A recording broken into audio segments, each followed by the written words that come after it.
And there you have it.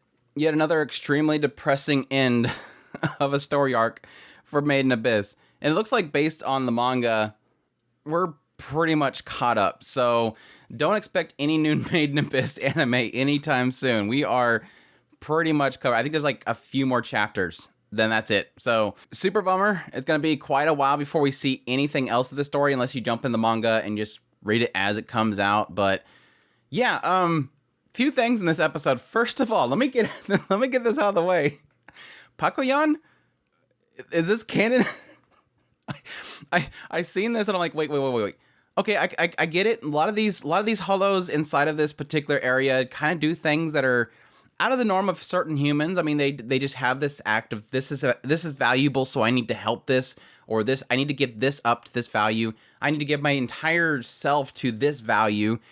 They don't act like normal humans. They've been living for a long time, so they act a little weird. But the moment I kind of looked this up, I was looking up Waco actually, because I was a little bit confused by what happened with Waco. But I looked this up, and suddenly I see a whole bunch of pictures of Pakoyan and Waco, and I'm like, wait, is this canon? Is this actually canon? Sure enough, yes. Sure enough. There's some things in the manga that was never really covered in the anime. Well, one particular panel, yes, Pakoyan and Waco was a thing. Or at least Waco really liked Pakoyan, and Pakoyan allowed it. I always seen Pakoyan in the background, kind of hanging out with Waco all the time. A lot of the flashbacks, including the one where they first got that little creature. You know, Pakoyan was always there, like right next to Waco. But I never got a sense that they were like romantically connected, or at least physically attracted. But yeah, so it makes sense. Pakoyan really liked Waco. That's why she ran up there and sacrificed herself to save Waco. Just gave her a little bit more time, technically, unfortunately. But yes, that was interesting. But no, really cool episode. Extremely depressing.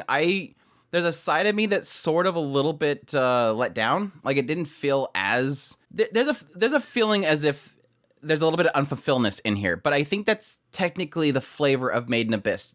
It always feels like when at the end of everything, so much tragedy happens, there's a little bit of a sense of something good came out of it, but it always comes down to things just get destroyed by the abyss itself, and nobody wins in the end. Nobody, I guess that's the thing. Nobody ever wins in the end of every single one of these stories. There is some sort of positivity out of it. I think the biggest statement in this entire episode that gives to this entire arc was the aspect that Waco became gold. I think that's the final message that came of Waco herself was, in the end, the Golden City made her gold. She was gold in Iru's eyes. She became something of value. In the end, despite all these tragedies, all that Waco can think of in the very end was, I became gold to Iru. I was something to her. I was glad I met her. We had so much fun. She thought about all the good things that came of this whole situation, despite the fact that how dark and depressing it all was. Oh, man. But no, I think the moment that Waco was walking up the steps, there was a side of me like, okay, where's she going? Does she think that Iru is up at the top of the village? This is another one of the things where I don't think it really translated well to the anime. The manga sort of... I had to check out the manga all day today, really trying to get a grasp of what the hell they were talking about. Because there's a lot of riddles in here. So getting at least two different translations kind of helped make it make more sense. Waco didn't understand why she was going up the stairs. She just felt kind of drawn to there. And that was kind of why they were showing that side-by-side of her first leaving this one room and seeing Bailoff and Wazukyan. She was sort of being drawn the same way. It's almost like everything around her is technically Iru. Everything's kind of being lost. And she kind of finds herself being lost. But yeah, seeing her, the moment that she stepped, I'm like, what's wrong with her foot? Oh, crap, we're doing this. And suddenly, eyeball popping out and faces distorting. I'm like, I kind of knew this was coming. Like, I kind of knew that there was the two sides that I seen this arc ending. One was that they created a new arc, a new village, and that new village, encapsulated them so they can live on. The other aspect of it was going to be, yes, everything gone. Like, there's nobody that's going to live on from this. The way they've set the rules for this particular village, I assume the writer is going to stick to those rules. This writer has never really shied away from... This writer has never been a Disney ending kind of person. And so whenever something is going downhill and they establish rules, they follow through with it. They don't have a quick fix, everybody's happy in the end.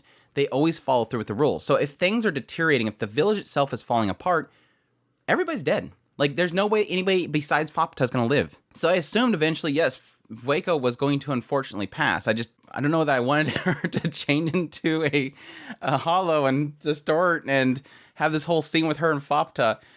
It was hard. It was very hard to watch. I think the biggest confusing thing that I had around Waco's story in this episode was really the part in which it shows that she has always lived with this regret. Obviously, the moment that she went up inside of the head cavity of Iru, or the village itself, she was there and she stayed there with all the children. And it stated in this episode that she basically held on to her regrets for consuming her children in order to not forget Iru. And so she stayed up there and she lives with this regret. She sticks with it so that she never forgets her. But the thing that confused me in the anime was that at this point she said that she heard a voice. And she knew at some point that having children wasn't Iru's only wish. There was something else. And then she sees a vision of herself.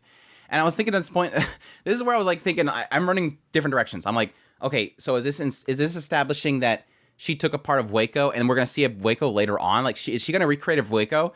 Oh, wait, no, wait. Is it the fact that she's saying that Irumui didn't want just a child, she wanted Waco's child? Maybe that was why it was showing that image of a part of her leaving. But no, this was what I'm getting a sense from based on the manga's translation and this's translations is that it's really establishing right here that Iru's other wish besides having children was to protect Waco.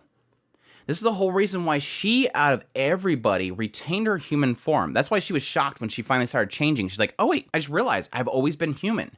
She protected me. She shielded me from having to change. She wanted to retain Waco as she was. She wanted to protect her and keep her safe there. But this kind of goes counter to the next statement, which was that she had this other desire, and that was passed on to Fopta, which they're still sticking to here. That Fopta needed to destroy this entire village, end it all. Let him go to sleep, basically. End this turmoil. Like, seeing Waco suffering and grabbing onto this hatred of herself because she consumed Iru's children, Iru wanted to end it. Like, I want to put her to sleep. I protected her, I shielded her from changing, but I still want to end this whole thing. I want to end her suffering. Again, that's... They talk in riddles so much, and they stay so vague so many times, I think that if anything, that's the only thing that I kind of struggle with this writer is that they stay vague so long and they keep speaking in vague terms for so long. It gets very muddled as to what the heck they're talking about. What is the actual end game? Is all this speculation, which one is true kind of thing? Because yes, for the longest time, I also thought the idea that she was wanting them to be able to continue on. Because it's obviously the initial thought process that she wanted to create a safe place for everybody. She knew it was a dangerous environment. She wanted to create a safe place. But why would she create that just to destroy it? Unless it was an aspect that eventually she realized that Waco was not happy in this new environment she created. And so that's why she used one wish to create Fopta in order to end her suffering. That's kind of what I'm getting in the end. I didn't really expect Wazukyan's end to be that simple. They like confront him and he's basically talking about how it's so mean to claim this is all my fault. And then he starts asking Riko if she regrets ever coming there. And of course, the usual Riko, no, I'm super happy I came here. I experienced so many cool things and everything's super exciting. And yes, I once had that compass that you had and it was really cool, but I dropped it somewhere. Oops. He's like, oh, well, I hope somebody else finds it so they can come down here. But then he starts talking more about his predictions. Like the more of the stuff that he kind of envisioned, that there will go further and beyond, but there is this disaster later on. He hopes that they overcome it. But yeah, that's the point where she's like, whatever you've predicted, I'm going to shatter it. Like, it's not going to go the way that you want it to. Yes, we had Fopta consume pretty much everybody in order to gather them all into herself so that she can finally destroy the entire village. It pretty much indicating that they've all become a part of her. Like, technically, this is kind of an evolution of this village. This idea that everybody was once there. They were protected by Iru. Iru wants to sleep, wants to put herself to rest along with Waco. And so Fopta basically has to consume everybody and continue on. I like to see that.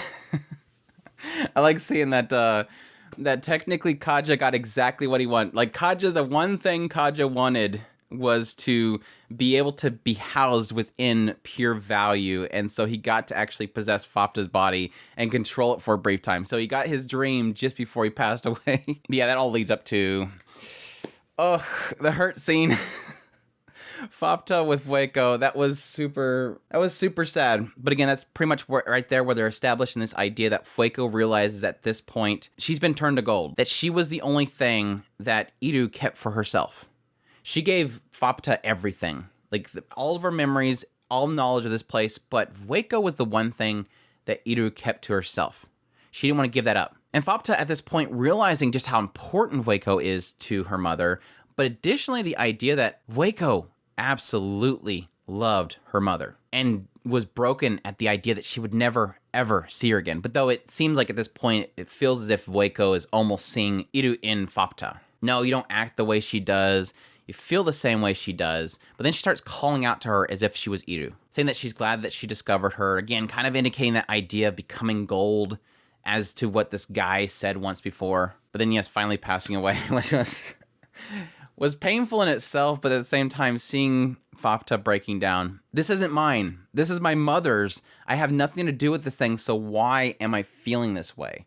She finally has a feeling of remorse, which I don't think, well, besides Gabu, she's technically cried for Gabu, but Gabu had a connection with her directly, whereas Waco didn't. I think it's an aspect of Iru being inside of Fopta, or at least acknowledging the bonds that her mother had once before. Yes, following this scene, we have Regu trying to get Fopta to join the party, which she'll consider it.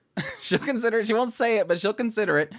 I think it's all but confirmed that she's going with them. It'd be also nice that Fopta technically can speak for Prushka and have Prushka's talking about how it's true that she cherishes everybody that she comes across. We always get the sense that Riko is just this positive person that just doesn't see the tragedy in things as much as you think that she should, but at the same time, she does cherish everything that she experiences. It's not as if she doesn't care for things that she encounters. As she cherishes it, she doesn't let it keep her strapped down. But yeah, that was the finale of Made in Abyss. Super sad to see it over. At the same time, I'm kind of relieved because I think my suffrage can stop for a while. Why do we keep watching this show? It's just nothing but depression. But it's still good. Such great world building. Everything feels so realized despite it being so out of the norm and alien. I was happy to see this was technically a full 2-episode length. Usually when we ever hear an hour-long episode, it usually means that it's like 38 minutes and it's just a crap ton of ads on Japanese television. But no, this was literally the length of 2 episodes. So that was really great that we didn't get snuffed there. But again, like I said before, it's going to be a long time before we see anything else Made in Abyss unless you decide to jump into the manga and start reading the next 3 chapters there's available and just continue on with it. But we'll see it in another 4 years or so. But I hope you guys enjoyed my episode by episode impressions. I thank you guys for joining me on a weekly basis as we basically dug through this, despite some people being really angry about how I say certain names and how I interpret things.